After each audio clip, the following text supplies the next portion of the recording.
বেছি সমষ্টি বিশেষকৈ আমাৰ কাৰ্বিসকলে যোৱাবাৰ MP ইলেকশ্যনত APSLC বুলি এটা পলিটিকেল পাৰ্টি আছে, তেওঁলোকক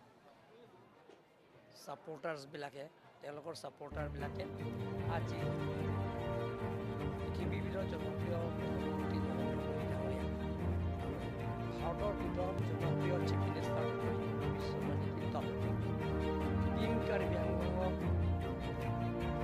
তেখেতসকল আজি যোগদান কৰা হৈছে, BJP দলৰ যোগদান কৰা হৈছে। গতিকে আজি সেই যোগদান কাৰ্যসূচী আছে। এনেধৰণৰ বেলেগ বেলেগৰ সমষ্টিত আপোনালোকে দেখা পাইছে এমাহৰ ভিতৰতে চুচেং সমষ্টিৰ প্ৰায় 2000কৈ অধিক পৰিয়ালে যোগদান কৰিছে। ইয়াৰ পিছত আমৰেং সমষ্টিত কাৰ্বি আংলং তেওঁলোকৰ প্ৰায় 3000কৈ অধিক পৰিয়ালে যোগদান কৰিছে।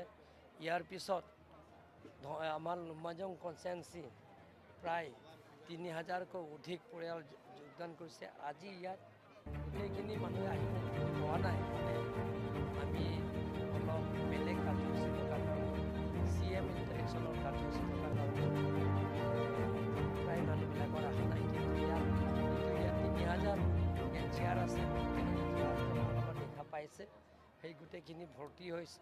ইয়াৰ আজি টোটেল লিষ্ট দিয়া হৈছে 5000 APSLC দলে আমাৰ দলত যোগদান কৰিছে আৰু বেলেগ কাৰ্যসূচী নাই।